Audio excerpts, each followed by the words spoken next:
नमस्कार, स्वागत है आपका। मैं हूं आपके साथ साक्षी जादव। शुरुआत करेंगे इस वक्त की बड़ी खबर के साथ। खबर है कि आज जारी नहीं होगा बीजेपी का संकल्प पत्र। खबर थी कि आज जारी किया जाएगा, लेकिन अब बड़ी खबर ये आ रही है कि आज जारी नहीं होगा बीजेपी का संकल्प पत्र। हरियाणा विधानसभा चुनावों को लेकर ये इस वक्त की बड़ी अपडेट है। बीजेपी के राष्ट्रीय अध्यक्ष जेपी नड्डा के कार्यक्रम में बदलाव हुआ है। अब बीजेपी कल जारी करेगी अपना संकल्प पत्र। BJP media centre Raj Bhavan Rohtak से कल जारी किया जाएगा। तो आज जारी नहीं होगा बीजेपी का संकल्प पत्र। ये इस वक्त की बड़ी खबर है, बड़ा अपडेट है। विधानसभा चुनावों को लेकर आज बीजेपी अपना संकल्प पत्र यानी कि घोषणा पत्र जारी करने वाली थी, जो कि आज जारी नहीं होगा। कार्यक्रम में कुछ बदलाव हुआ है और यही वजह कि कल जारी किया जाएगा बीजेपी का manifesto. BJP media centre Raj Bhavan Rohtak से आज जारी होना था, लेकिन इसको अब कल जारी किया जाएगा। जेपी नड्डा के कार्यक्रम में बदलाव हुआ है। कुछ बीजेपी के राष्ट्रीय अध्यक्ष हैं जेपी नड्डा, उनके कार्यक्रम में बदलाव होने के चलते अब इस मैनिफेस्टो को कल जारी किया जाएगा। ये विधानसभा चुनावों से जुड़ी हुई इस वक्त की बड़ी अपडेट है। बीजेपी के मैनिफेस्टो का इंतजार था, लेकिन बड़ी खबर अब ये आ रही है कि इंतजार कल तक के लिए और बढ़ गया है। इंतजार करना पड़ेगा कल तक का। संकल्प पत्र बीजेपी का कल जारी होगा, ये इस वक्त की बड़ी खबर है। बीजेपी का संकल्प पत्र, जिसको लेकर तमाम तरह की अटकलें थी कि बीजेपी इस बार संकल्प पत्र में किस वर्ग से जुड़े हुए वादे कर सकती है, कौन कौन से संकल्प ले सकती है। लेकिन अब बड़ी खबर यह है कि आज बीजेपी अपना संकल्प पत्र जारी नहीं करेगी। जो संकल्प पत्र जारी करने का दिन है उसको पोस्टपोन कर दिया गया है, कल तक के लिए पोस्टपोन कर दिया गया है। रोहतक से ये जारी होना था शाम 4 बजे बीजेपी के राष्ट्रीय अध्यक्ष जेपी नड्डा के द्वारा ही, लेकिन फिलहाल इसको पोस्टपोन कर दिया गया है। रवि चंदेल से इस खबर की पूरी जानकारी हम लेंगे। रवि, बीजेपी ने अपना संकल्प पत्र पोस्टपोन कर दिया है कल तक के लिए, बड़ी वजह क्या?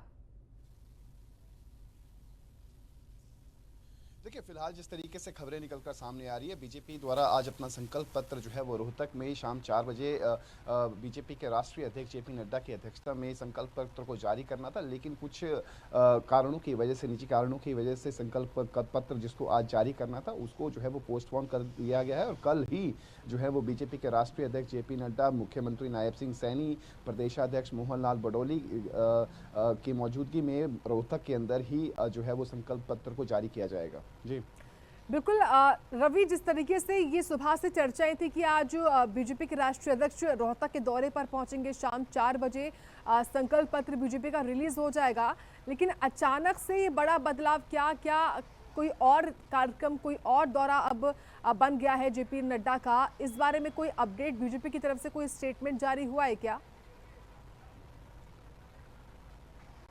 देखिए, फिलहाल की स्थिति के अंदर भारतीय जनता पार्टी की तरफ से कोई स्टेटमेंट जो है वो जारी नहीं हुई है, लेकिन जिस तरीके से तमाम कल का यदि हम जिक्र करें, कल देर शाम तक यही चर्चा थी कि आज जो है वो बीजेपी का संकल्प पत्र जारी होगा और ये संकल्प पत्र जो है वो बीजेपी के राष्ट्रीय अध्यक्ष जगत प्रकाश नड्डा जो है वो रोहतक में जारी करेंगे। और उस समय उनके साथ मुख्यमंत्री नायब सिंह सैनी, प्रदेशाध्यक्ष मोहन लाल बडौली समेत तमाम भारतीय जनता पार्टी के दिग्गज नेता जो है वो उस समय मौजूद रहेंगे। तो उसको लेकर फिलहाल की जो है वो किसी भी तरीके का कोई आधिकारिक बयान या फिर कोई मैसेज जो है वो शेयर नहीं किया गया कि आखिरकार संकल्प पत्र को पोस्टपोन करने के पीछे की क्या वजह थी। जी ठीक है रवि, आप बने रहे हमारे साथ, आगे भी आपसे इसी खबर पर जानकारी मैं लूंगी विस्तार से।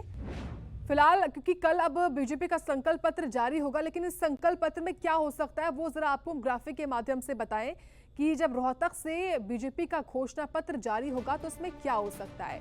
देखिए, बीजेपी के संकल्प पत्र में चुनावों के लिए संकल्प पत्र नाम से जारी होगा घोषणा पत्र। संकल्प बीजेपी लेती है और कहती है कि संकल्प हम जो लेते हैं वो पूरा करते हैं, यही वजह कि उसका नाम संकल्प पत्र दिया गया है। बीजेपी के राष्ट्रीय अध्यक्ष जेपी नड्डा संकल्प पत्र जारी करेंगे।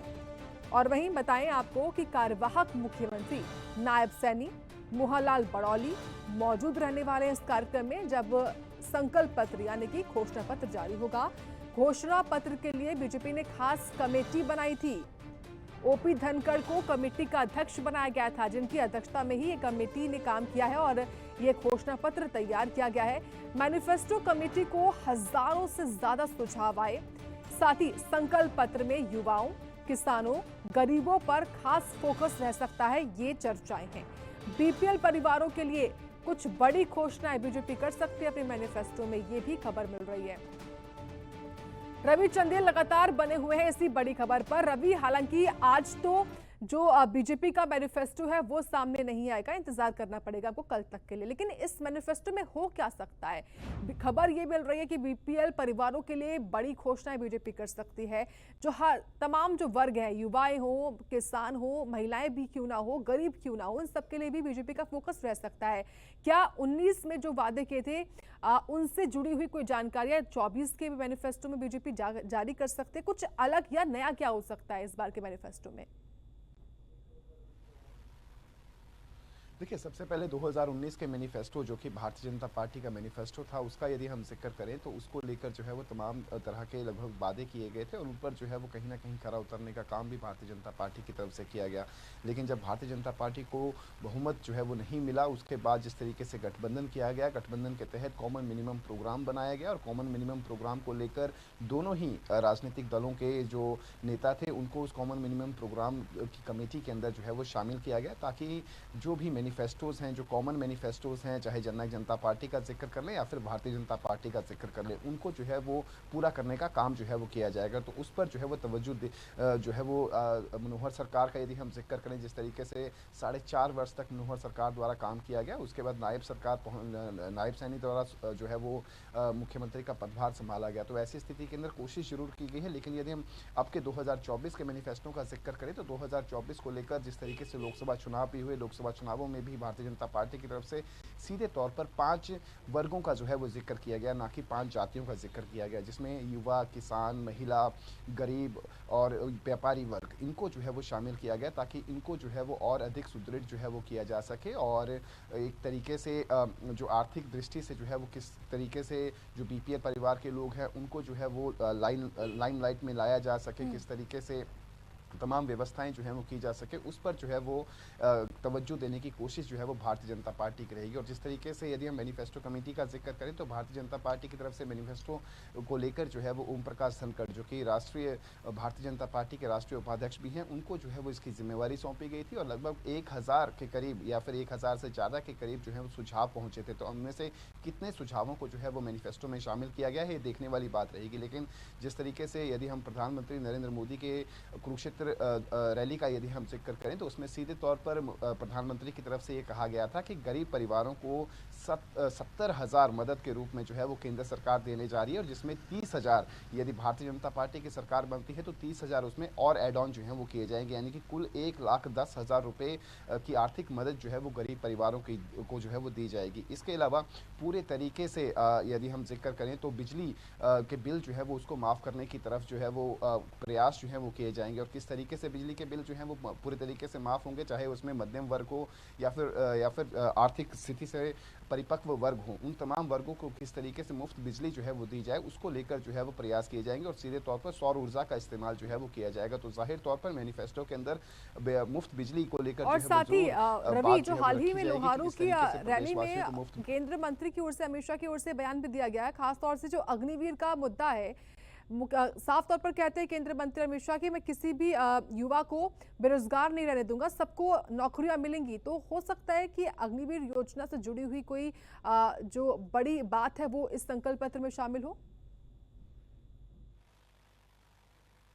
देखिए, जाहिर तौर पर सबसे पहले तो यदि हम प्रधानमंत्री के मुद्दे पर ही आएँ तो प्रधानमंत्री द्वारा मुफ्त बिजली की बात जो है वो कही गई थी, तो उसमें सौर ऊर्जा को किस तरीके से इस्तेमाल किया जा सके, किस तरीके से सौर ऊर्जा को जो है वो गांव और देहात तक जो है वो पहुंचाया जा सके, तो उस दिशा में प्रयास किए जाएंगे ताकि मुफ्त बिजली जो है वो प्रदेशवासियों को दी जाए। इसके अलावा यदि हम अग्निवीर योजना का जिक्र करें तो अग्निवीर योजना को लेकर पहले से ही हरियाणा सरकार द्वारा ये फैसला लिया जा चुका है कि 10% आरक्षण जो है वो उन्हें, चाहे पुलिस बल का जिक्र करें, सीआरपीएफ का जिक्र, सेंटर की तरफ से सीआरपीएफ में 10% आरक्षण की बात जो है वो कही गई है। साथ ही साथ जो अग्निवीर पर आगे की पढ़ाई जो है वो करना चाहते हैं वो किस तरीके से अपनी आगे की पढ़ाई जो है वो कर सके और एक अच्छे रैंक तक जो है वो पहुंच सके सरकारी नौकरियों के अंदर, उसको लेकर भी कोई ना कोई प्रावधान जो है वो जरूर किया जाएगा, ताकि मैनिफेस्टो में जिस तरीके से खास तौर पर युवाओं का यदि हम जिक्र करें तो युवाओं को किस तरीके से सुदृढ़ जो है वो बनाया जा सके।